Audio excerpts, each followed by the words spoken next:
윤석열 대통령이 취임 2주년을 맞아 시민들을 만나 물가 상황을 점검했습니다.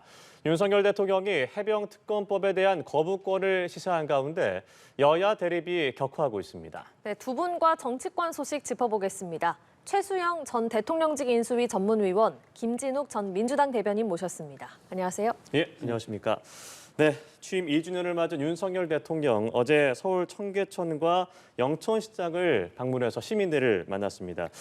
최근 이 국민들과 소통 강화 의지를 행동으로 보여준 것으로 보여지는데 어떻게 보셨습니까? 그렇습니다. 지금 대통령께서 지난 그 영수회담에 이어서 이제 기자회견 하지 않았습니까? 그러면서 가장 바뀐 모습이 일단 소통하겠다. 그다음에 국민들의 지적이 낮은 자세로 겸하게 가겠다. 이 두 가지가 핵심 키워드로 보면 될 것 같은데 그렇다면은 이제 뭐 정치권에 대한 협치의 문제, 그다음에 기자회견 문제가 좀 마무리 졌기 때문에 바로 이제 민생 현장으로 나가겠다. 저는 뭐 당연한 수순으로 생각합니다. 네. 더더군다나 지난번 어쨌든 총선 민심에서 확인된 것들 중에 하나가 경제에 대한 민심의 이반이 컸다. 특히나 이제 뭐 대파 논란 같은 경우는 사실상 뭐 그 이슈 관리를 넘어서 사실은 그것이 이제 민생 경제로 직결되는 그런 어떤 상징성의 모습이 보여졌기 때문에 대통령 입장에서도 이런 어떤 저변에 깔린 민생 물가에 대해서는 굉장히 관심을 가질 수밖에 없는데 그 첫 행보가 바로 이제 전통시장과 이제 청계천.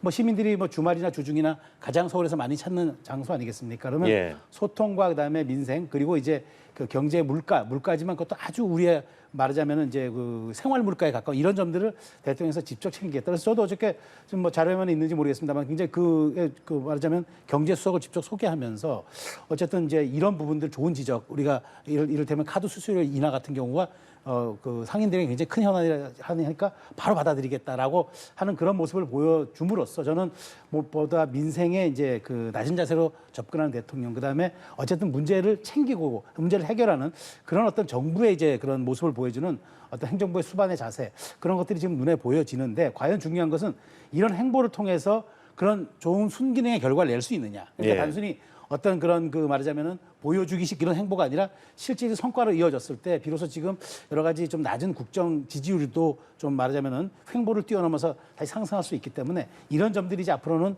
주요 행사의 방점이 되어야 되겠다라고 저는 말씀드립니다. 네, 변화할 것을 강조를 하면서 지난 취임 2주년 기자회견에 이어서 이번에 민생 행보를 이어갔단 말이죠. 어떻게 보셨습니까? 뭐 대통령으로서 할 수 있는 역할이라고 보고요. 일단은 뭐 그 부분에 대해서는 저는 뭐 이제 일단 긍정적으로 말씀 좀 먼저 좀 드리고 싶네요. 어쨌든 대통령께서 기자회견에서 보여주셨던 모습은 그렇게 뭐 그 일반 국민들이 기대했던 그런 측면에서는 좀 부족한 부분이 분명히 있었습니다. 그럼에도 불구하고 뭐 현장을 일단 나가 보시겠다고 하는 거 이런 거 할 수 있는 얘기 같아. 근데 문제는 현장을 이렇게 가시는 게 중요한 게 아니에요. 현장에서 들은 목소리를 어떻게 반영시킬 건가 하는 부분이 훨씬 더 중요한 부분 아닙니까? 그러니까 민생 현장에서 많은 분들이 말씀들을 주셨단 말이에요. 뭐 물가가 비쌉니다. 뭐 지금 카드 수수료율이 높습니다. 여러 가지 말씀을 주셨는데 그런 말씀들을 정부 정책으로 어떻게 소화해낼 수 있을지 이런 부분들이 이제 앞으로 국민들은 지켜보게 될 대목이라고 보여지고요.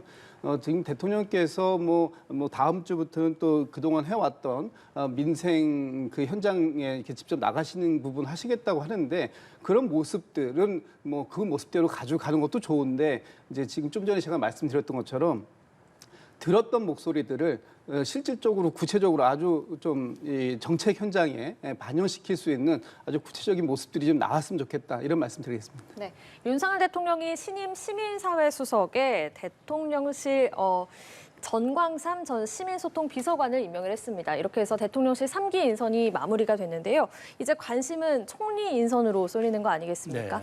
언제쯤 어떤 방향으로 진행이 될 것 같으세요? 사실 뭐 좀 앞서서 말씀드리면은 정관상 신임 수석하고 저하고는 박근혜 정부 때 청와대에서 근무를 같이 하면서 저는 대변인실 준수관장 같이 이제 그 업무를 하면서 잘 아는데 그 굉장히 열린 자세로 그 낮은 그 어떻게 말하자면 민심을 경청하는 그런 신임 수석입니다. 그래서 사실 저도 거는 기대가 큽니다. 대통령의 민심, 그다음에 우리 저변에 있는 그런 것들을 과감히 이제 말하자면은 그 가감 없이 이제 반영하고 또 그런 것들을 통해서 이제 민심과 대통령실의 정책이 상호 호환되기를 저는 기대하면서 그런 측면에서 저도 그런 여론이 또 총리 인선에도 반영이 돼야 한다. 그러니까 신임 수석을 이제 말하자면은 시민사회 수석도 임명하고 또 더 민심을 청취하겠다고 민정수석까지 신설했잖아요.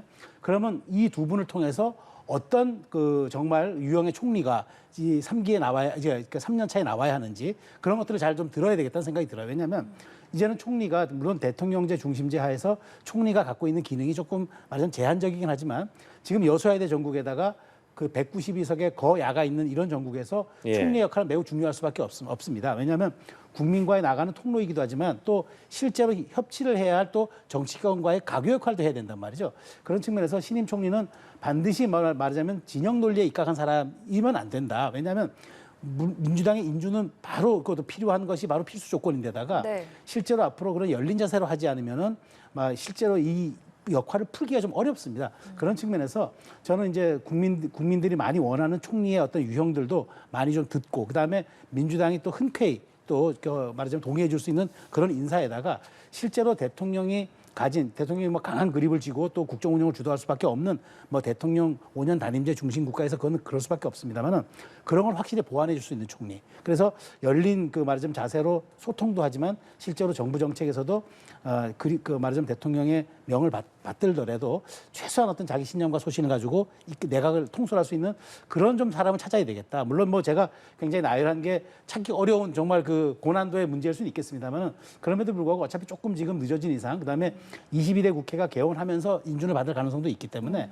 너무 좀 말하자면 인재풀을 국한하지 말고 좀 열린 자세로 다양한 어떤 후보군을 좀 접했으면 좋겠다는 생각이고요. 저는 이제 22대 국회가 이제 한 2주 후면 개원하지 않습니까? 예. 그래서 너무 뭐 저는 급하게 사람 찾는 것보다는 오히려 제대로 된 사람, 정말 인선도 속도보다는 방향이다. 뭐 조금 늦은 감은 있지만 어쨌든 22대 국회 개원에 맞춰서 인준받는다 생각을 하고 그런 좋은 분들을 찾았으면 좋겠습니다. 예, 시기는 22대 국회 개원 후 그리고 키워드는 열린 자세를 좀 많이 강조를 하셨는데 총리 인선 어떻게 예상하세요? 이제 총리에 대해서 아직 뭐 대통령실에서 구체적인 말씀들을 안 주고 계시는데 뭐 급할 필요 없다 이런 정도만 지금 이번 기자회견에서도 말씀 주셨지 않습니까? 근데 저는 이제 총리 인선 관련해서는 조금 더 이 인재풀을 좀 넓게 봤으면 좋겠다라는 말씀을 좀 드리고 싶어요. 지금 거명되시는 분들 또 이미 오래전에 거명되셨던 분들을 보면 사실 전혀 좀 새롭지 않다.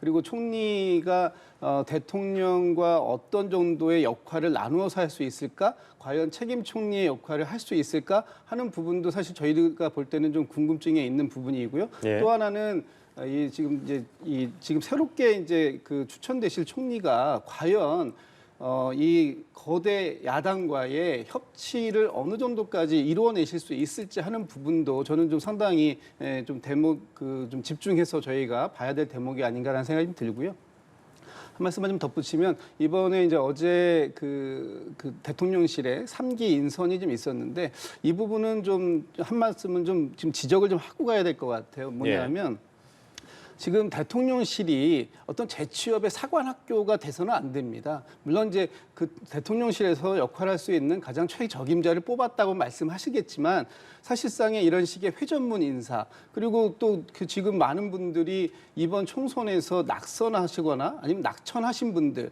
또 총선에 출마하시려고 대통령실을 나오셨던 분들이 다시 지금 대통령실에 들어가는 이런 방식 이런 것들이 과연 대통령에게 도움이 될 것인가 아니면 이번 총선에서 나왔던 어떤 이 총선 민심 이런 것들을 정말 정확하게 대통령께 전해드리고 대통령이 올바른 국정을 펴실 수 있도록 보좌할 수 있을까라는 모습을 봤을 땐 좀 부족하지 않을까 이런 생각이 좀 들거든요.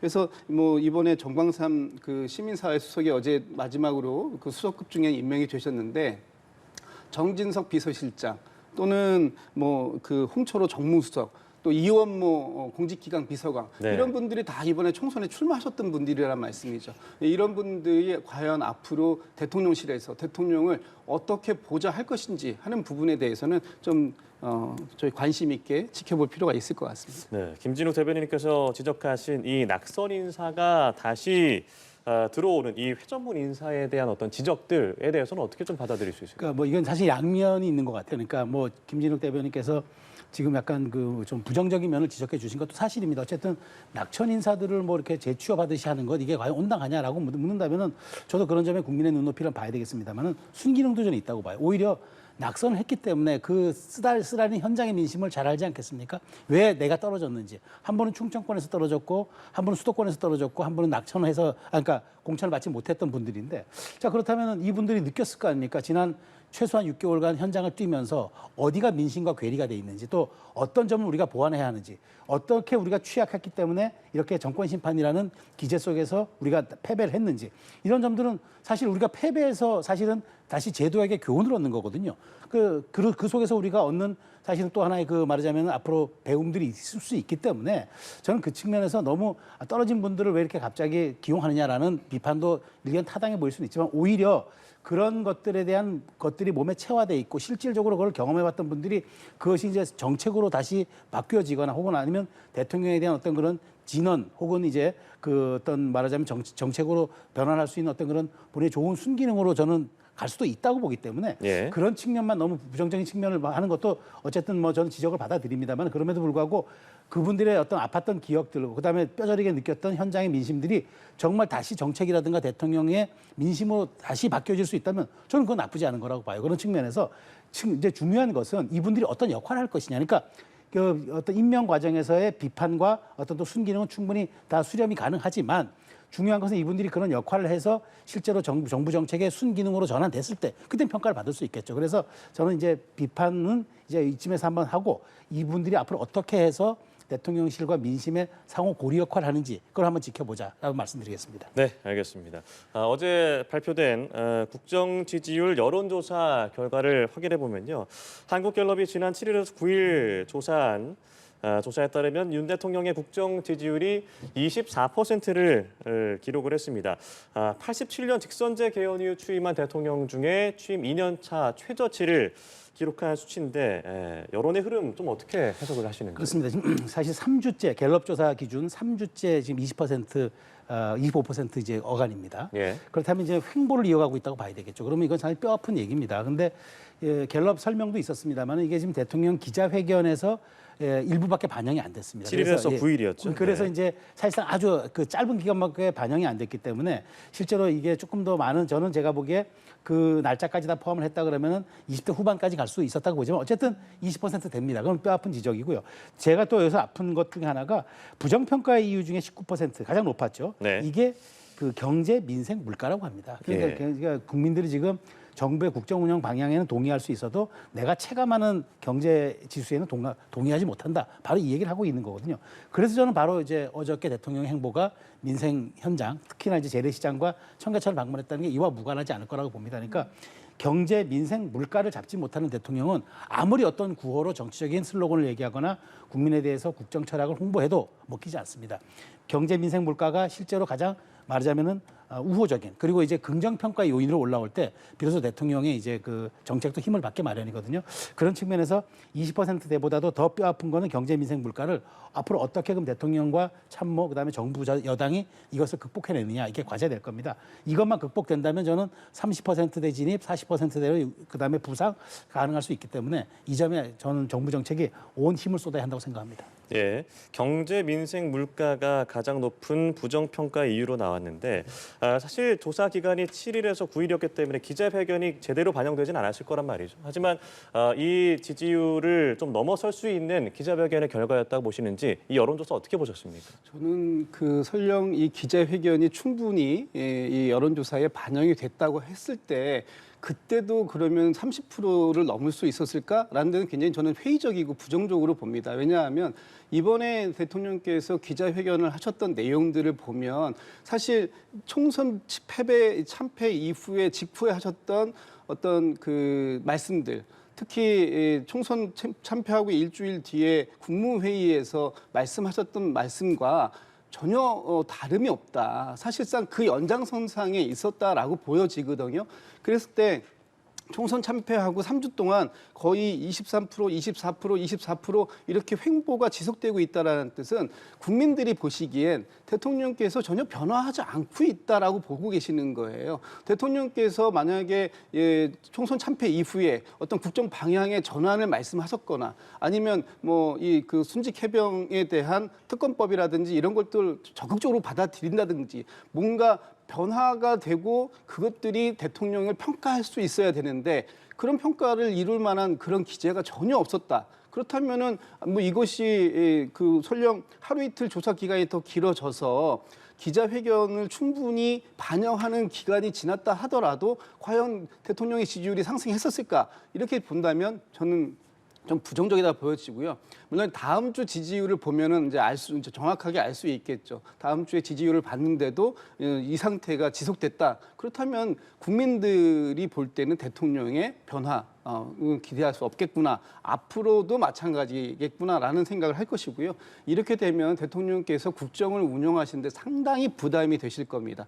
지금 보통 우리가 25%대를 대통령 레임덕의 어떤 기준점으로 보고 있지 않습니까? 예. 그런데 지금 그 이하를 3주 정도 횡보했다라고 본다면 대통령께서 더 분발하셔야 되고 더 분발하시는 의미는 이 국정의 기조를 확실하게 좀 변화시키는 그런 정책들이 좀 나와야 될 것이다. 그 가장 대표적인 것이 아마 이 순직 해병에 대한 특검법 전향적으로 받아들이시는 게 아닐까라는 생각이 듭니다. 예, 이 해병 특검법에 대해서는 윤석열 대통령이 기자회견에서 밝힌 내용이 진행 중인 수사 결과를 우선 지켜봐야 한다 이렇게 밝혔는데요. 황우여 비대위원장은 이를 두고 윤 대통령이 거부권 행사를 결심한 것 같다 이렇게 해석하기도 했습니다. 두 분께서는 어떻게 해석하시는지 듣겠습니다. 먼저 말씀해 주시죠. 명시적으로 거부권이라는 단어는 사용하지 않았지만 맥락으로 놓고 보면은 거부권을 행사하겠다는 뜻으로 저도 읽힙니다. 예. 그런데 이제 중요한 거는 이 해병 특검법에 대해서 어쨌든 지금 국민의 여론 지지가 높고 또 민주당이 주장하는 대로 총선 민심에서 확인된 거다라고 이제 공세를 펼치니까 대통령실도 곤혹스러울 겁니다. 그런데 대통령이 현행의 법 체계를 다 무시하고 공수처가 수사 종결도 하지 않고 검찰로 이첩도 하지 않았고 경찰의 1차 조사 결과도 나오지 않았는데 자 특검 받겠습니다.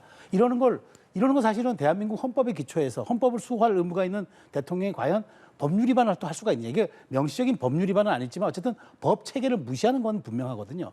그런 측면에서 대통령 고민도 있을 것 같아요. 그래서 저는 다가올 국무회의에서 이제 어느 순간 이제 제2호권을 행사하겠다고 이제 밝히시겠지만 하나 제가 첨언 드린다면은 여기에서 꼭 그렇게만 법리적 요구 외에도 여야 합의로 뭐 독소 조항 정도 제거가 되고 그러니까 이를테면은 특검 추천에 대한 좀 약간 제3자의 그 특검 추천권이 이루어진다거나 뭐 이런 좀 양자 합의가 좀 한다 그러거나 공수처의 결과가 나오고 그게 검찰로 이첩이 되지 않더라도 일단 공수처 수사 결과만이라도 나온다 그러면은 그걸 보고 내가 수용하겠다 이렇게 좀 조건부를 달았으면 좋겠습니다. 그래서 무조건 제2요구권이라고 하지 말고 좀 여기에 대한 어떤 그 정치적 여지를 열어놓은 상태에서 저는 그 제2요구권을 행사하고 그 다음에 22대 국회에서 이 부분에 대해서 국민적 눈높이가 미진하다 그러면은 어쨌든 민주당도 지금 다시 한번 당론으로 발의할 거 아니겠습니까? 그런 측면에서 이걸 문제를 풀었으면 좋겠는데 5월 국회에서 무조건 이걸 해결해야 한다라고 주장하는 것도 조금 너무 정치적이어서 이 부분은 또 여야가 협치의 정신으로 좀 풀어야 한다고 말씀드리고 싶습니다. 예, 김진욱 대변인님. 저는 그 대통령께서 이거를 갖다가 좀 더 전향적으로 받아보셔야 된다고 생각해요. 그동안 15번의 특검이 있었습니다. 그중에 5번이 수사 중인 상황에서도 특검을 수용했거든요. 그러니까 이게 처음도 아니에요. 이미 여러 차례 그런 경험이 있습니다. 이런 상황에서 이거를 수사 결과를 지켜보자 이렇게 하면 말씀하시는 건 이미 국민들께서 벌써 그 많은 대다수가 한 70%에 가까운 국민들께서 이 특검이 필요하다. 여기에 동의해 주셨지 않습니까? 그리고 이것을 갖다가 이번 총선 과정에서도 민의로서 확인이 된 바가 있어요. 그런데 대통령께서 계속해서 수사를 지켜보자라고만 말씀하시면 국민들께서 답답하거든요. 지금 이번에 오늘도 기사 보니까 공수처에서 3명의 검사가 지금 이걸 담당하고 있다고 합니다. 특검은 20명입니다. 지금 이 과정이 굉장히 더디다. 국민들께서는 이 사건이 벌써 작년 7월에 있었던 일인데 1년이 다 돼 가도록 이 결과를 갖다가 알 수 없는 이런 상황들을 엄청나게 답답해하고 계시지 않습니까? 그리고 여기에서 그 1차로 공수처에서 수사가 진행이 되고 나면 바로 기소되거나 그러지도 않습니다. 다시 검찰로 넘어가서 검찰에서 그 보강 수사하고 거기에서 기소 여부를 확인하고 그리고 기소까지 들어가면 이 사법 처리까지 가는데 상당한 시간이 더 소요가 될 예정입니다. 그러니까 이게 너무나 이렇게 더딘 상태를 언제까지 국민들은 지켜만 보고 있어야 되는가? 빨리빨리 특검법을 통과해서 특검을 의해서 그 많은 분들이 동시에 수사하고 거기에서 빨리 결과를 확인해낼 수 있는 이런 과정들을 기다리고 있다라고 본다면 대통령께서 이번 당연히 지금 27일 날 정부로 법안이 갔기 때문에 보름 이내에 그 제의 요구권을 하시게 되면 아마 22일 정도가 되지 않을까라는 생각이 들어요. 예. 22일 안에 제의 요구권을 그 행사하셔서 거부권을 쓰신다고 하면 국민들은 더 답답해하실 겁니다.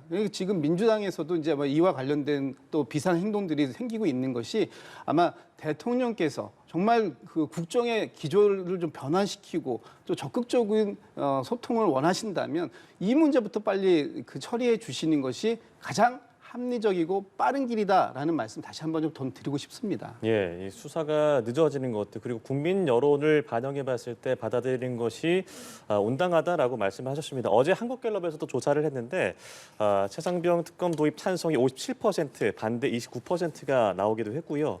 민주당 초선 당선인들이 이 관련해서 특검을 수용하라며 천막 농성에 들어가기도 했습니다. 이 부분이 좀 압박으로 다가올 수도 있다고 보시는지요? 근데 저는 이렇게 생각합니다. 이제 우리가 사실 이제 뭐 어떤 그 특검을 도입하고자 하는 그런 이유들, 특히나 이제 최혜병 특검부 같은 경우 진상 규명을 하자는 거잖아요. 네. 그리고 이제 재발 방지를 하자는 건 아니겠습니까?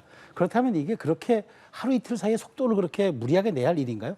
그게 목적이란 진상 규명이 목적이고 엄정한 조사가 목적이고 그다음에 재발 방지가 목적이라 그러면 22대 국회 개원하고 난 후에 해도 늦지 않습니다. 그런데 마치 이걸 5월 안에 끝내야 되겠다고 이렇게 속도전을 이렇게 강행하는 것은 대통령의 거부권을 유도해서 다시 한번 대통령을 압박하겠다는 그런 당략적 의도가 저는 충분히 있다고 봐요.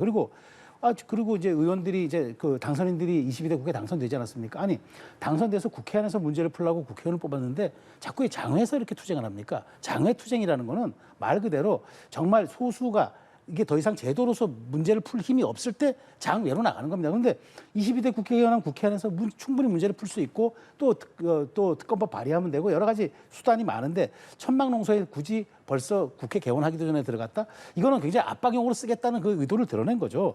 그런 측면에서도 이렇게 무리하게 밀어붙이면요. 저는 거꾸로 22대 정말 다시 한번 28일 날 이 제의 요구권에 따라서 거부권에 따라서 다시 재표결이 이루어진다 하더라도 이렇게 무리하게 속도를 내면은 저는 민주당의 낙천자 가운데서도 이탈표가 나올 수 있다고 봐요. 그래서 민주당이 수만 믿고 밀어붙이다가 오히려 낭패를 볼 수도 있다. 그래서 저도 최혜병 특검법이 그러니까 국민의 눈높이에 맞지 않으면 당연히 특검을 해야 된다고 하는 입장입니다. 그렇지만 이것이 과연 우리가 열 이틀 안에 혹은 2주 안에 꼭 해야 할 이유가 무엇인지 그것이 재발 방지가 되고 그것이 진상규명이 되는 것인지 되묻지 않을 수 없어서 저는 취지는 좋으나 그럼에도 불구하고 속도 조절에 실패하면은 민주당도 역풍이 불 수 있다고 저는 말씀드리고 싶어요. 예, 민주당 등 야권의 공세가 좀 거세지는 상황에서 민주당 초선 당선인들이 천막 농성을 벌이고 있는 것을 두고 22대 국회가 이제 시작하기도 전에 너무 강대강 대치로 가는 것이 아니냐는 우려도 지적을 하더라고요. 어떻게 보십니까? 그러니까 지금 저걸 천막 농성이다, 뭐 장외로 나갔다. 국회 안에 있는데 장외라는 표현도 안 맞는 것 같고요.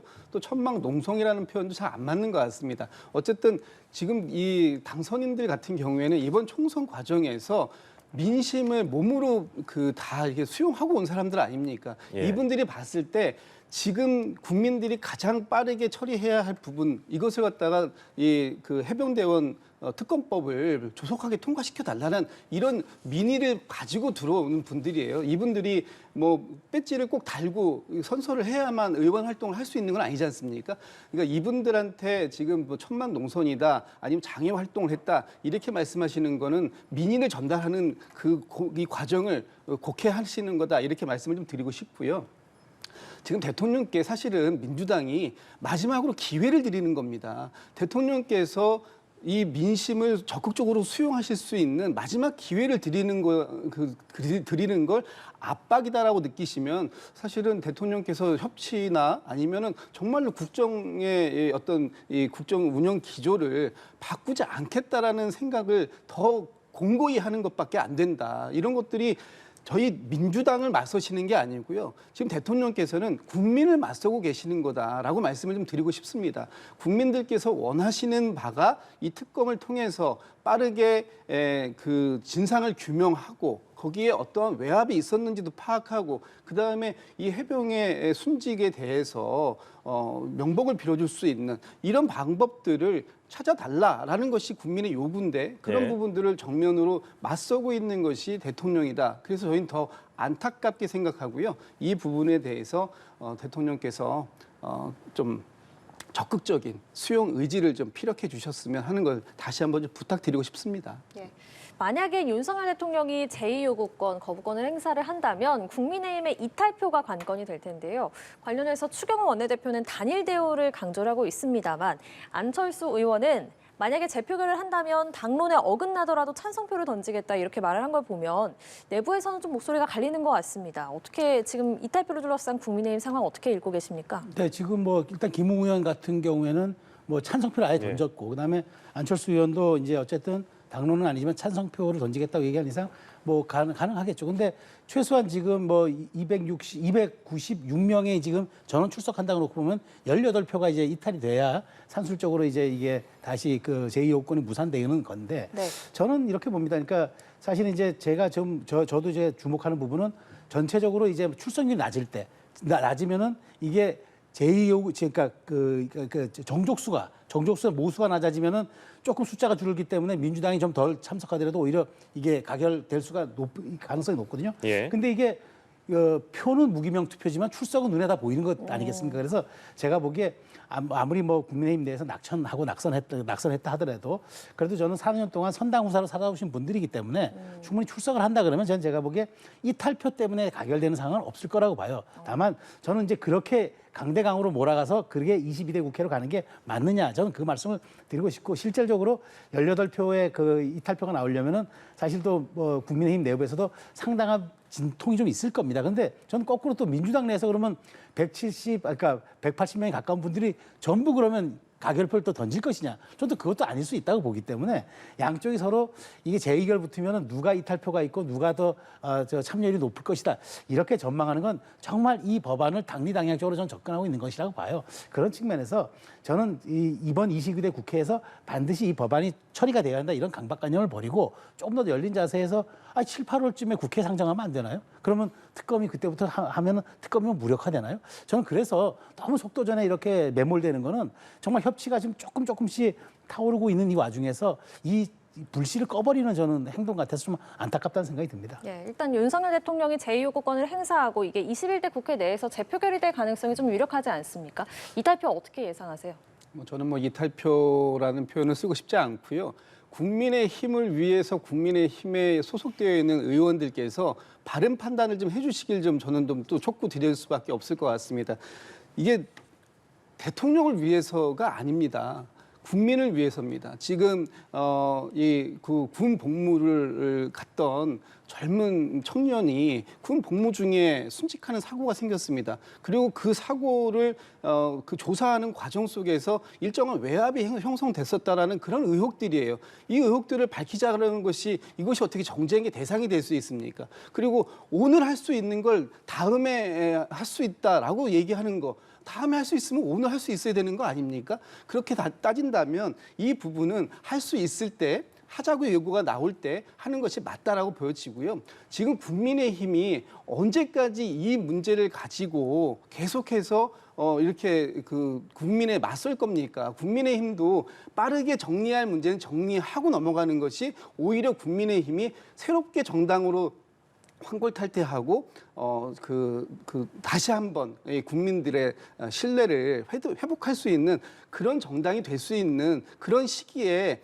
그것을 받아들이시는 게 제일 좋겠다는 생각이 들어요. 지금 이 문제는 빨리 여기서 정리해야 아마 국민의힘이 앞으로 전당대회를 갔던 새로운 리더십을 만들던 국민들이 새롭게 국민의힘의 국민들의 신뢰를 모아올 수 있는 길이다. 이렇게 좀 조언을 좀 드리고 싶어서 이 부분에 대해서는 이번에 할 수 있는 거 그냥 빨리 처리하시고 거기에 또 비밀 투표가 있지 않습니까?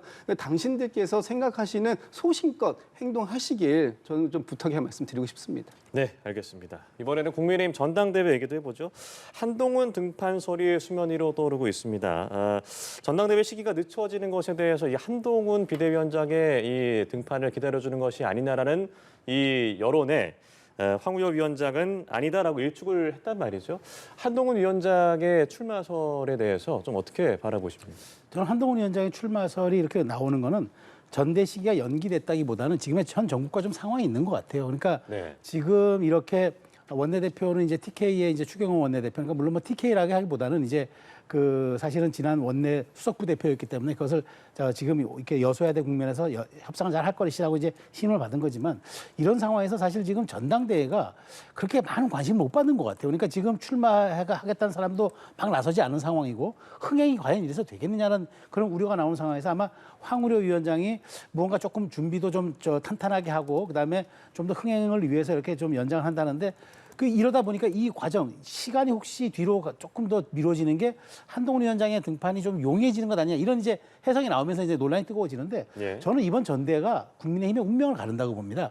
이번 전대에서 이렇게 좀 지리멸렬해 보이고 그다음에 뭔가 무기력해 보이는 당내 분위기를 쇄신하지 못하고 그다음에 무언가 여기에서 국민의 눈높이, 그다음에 특히나 중도와 수도권, 그다음에 청년들의 이런 말하자면 시각에 좀 맞는 그런 당의 정체성을 재확립하지 못한다면 국민의힘이 정말 나락으로 떨어질 수 있어요. 그래서 이번 전당대회는 정말 말 그대로 한동훈, 안철수, 나경원, 윤상현, 유승민까지 전 다 나오는 당권 대회가 돼야 된다고 봐요. 근데 이제 이게 이른바 6말 7초, 6월 말이나 7월 초면 한동훈 책임론이 있는 상황에서 과연 나오기가 용이하겠느냐가 있었는데 이게 8월 말 9월이라 그러면 나올 수 있지 않느냐 얘기가 되잖아요. 근데 저는 이 시기보다 더 중요한 거는 당원 룰, 그러니까 룰 개정이라고 봐요. 그래서 네. 결국 저는 지금 당원 100%의 이 룰로 뭐 한 달 후에 치르나 석 달 후에 치르나 아무 의미가 없다고 보고 이 룰이 바꾼 상태에서 3개월 후나 조금 미뤄진다 그러면 그건 한동훈의 등판 여부가 중요한 게 아니라 국민의힘에 정말 컨벤션 효과를 가져올 수 있는 아마 용광로 같은 전대가 될 거예요. 근데 그렇지 않고 3개월 있다 하는데 전대 룰이 그냥 당신 100%다. 저는 이거 아무 의미가 없어요. 그래서 지금 오히려 전대, 그러니까 이 어떤 전당대회 개최가 조금 뒤로 늦어진다. 이거 관심보다 오히려 더 저는 주목받아야 되는 건 전대 룰을 얼만큼까지 국민의 여론을 반영할 수 있느냐. 저는 이게 핵심이라고 보기 때문에 예. 황우려 위원장은 아마 이 부분을 지금 어떻게 처리할지가 저는 가장 관건이라고 보고 이게 처리가 된다면 한동훈 위원장의 등판 여부가 아마 본격화 더 나오지 않을까 저는 그렇게 생각합니다. 예, 이 총선 대패에 책임이 있기 때문에 나오면 안 된다라는 어떤 당내 의견과 더불어서 총선 패배의 모든 책임을 한동훈이 져야 하는가의 어떤 여러 가지 의견이 나오는 것 같은데 한동훈 전 비대위원장의 출마 가능성은 좀 어떻게 보세요? 지금 뭐 본인이 원튼 원하지 않든 조금씩 더 출마 가능성은 더 커져가고 있는 형국이지 않습니까? 예. 지금 보니까요, 국민의힘이 총선 참패하고 딱 한 달 지났는데 벌써 위기감을 다 잊으신 것 같아요. 지금 국민의힘에서 이 전당대회를 가지고 이렇게 많은 말씀들이 없는 경우도 사실 별로 얘기가 없어요. 또 많은 얘기가 있다고 한들 그 내용 자체가 어떤 국민의힘이 어떻게 변화하겠다. 이런 내용 가지고 그 말씀들을 하시지 않아요. 무슨 뭐 룰이 어떻느니, 뭐 한동훈 전 비대위원장이 출마할 거니 이런 얘기 말고는 다른 얘기가 없어요. 그러니까 지금 국민의힘이 이 전당대회를 왜 해야 되는지 이 목표 의식부터 확실하게 다시 정립이 되어야 할 시점이 아닌가라는 생각이 좀 듭니다. 한동훈 전 비대위원장은 제가 볼 땐 룰을 어떻게 바꾸는가에 따라서 출마하고 안 하고가 나오는 게 아닐 거예요. 지금 본인은 거의 출마가 거의 사실상 확정되어 있다라고 생각하고 준비하고 있을 수 있습니다. 뭐 당원 100% 룰이 바뀌지 않더라도 그 상태에서 나와도 저는 당선될 수 있다고 보거든요. 그러니까 지금 상황은 한동훈 전 위원장을 상수로 놓고 이 당원 당규나 이런 부분들을 그 세팅하려고 노력할 것이 아니고 국민의힘이 이번 총선 참패를 어떻게 극복해 나갈 수 있는가 하는 부분을 가지고 당내에서 노선 투쟁이 나와야 되는 시점이 아닌가라는 생각합니다. 예. 자, 이 내용도 짚어보겠습니다. 박찬대 민주당 원내대표가 실거주 1주택자에 대해서는 종부세를 폐지하는 걸 검토해보자고 했습니다. 이 종부세라는 게 민주당 정부의 핵심 정책이라고 할 수 있잖아요. 그래서 지금 묘한 파장이 일고 있는데 이 제안이 나온 배경 뭐라고 봐야겠습니까? 박찬대 원내대표, 신임 원내대표가 뭐 인터뷰 과정에서 본인의 이제 의견을 제시하셨던 것 같아요. 근데 이게 네. 지금 당내에서 사실 이런 문제들은 굉장히 중요한 그 정책적 문제이기 때문에 이 문제가 당의 어떤 그 확립된 정책으로 가기 위해서는 많은 토론이 필요합니다. 아마 근데 지금 이 과정들이 이제 막 그 신임 대표가 세팅이 됐고 또 21대와 22대 국회 사이에서 아직 좀 혼돈된 정렬이 안 된 부분이 있는 것 같아요. 특히 이런 부분들은 22대 국회가 완전히 개원되고 또 당선자들이 이제 당선인 신분이 아니라 본격적으로 의원 신분이 돼서 아마 의원총회라든지 이런 데에서 당의 중요 정책들을 논의하는 그런 자리에서 아마 이 문제가 다루어져야 될 문제라고 좀 보여지고요.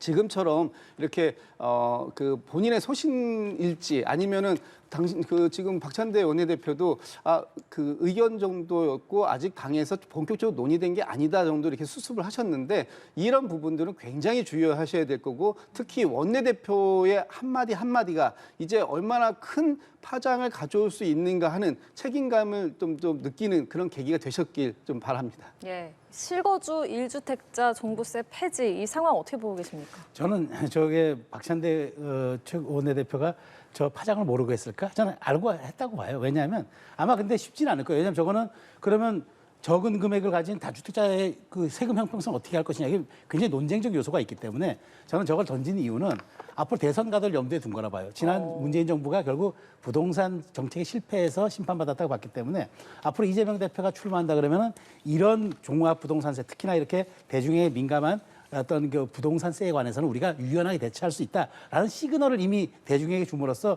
뭔가 대선 가도에 대한 일종의 마사지 작업을 하고 있는 게 아닌가. 그래서 전략적으로 흘렸고 실현 가능성 저도 많지 않다고 생각합니다. 네, 알겠습니다. 두 분 말씀 여기까지 들어보죠. 지금까지 최수영 전 대통령직 인수위 전문위원, 김진욱 전 더불어민주당 대변인과 함께했습니다. 고맙습니다. 고맙습니다.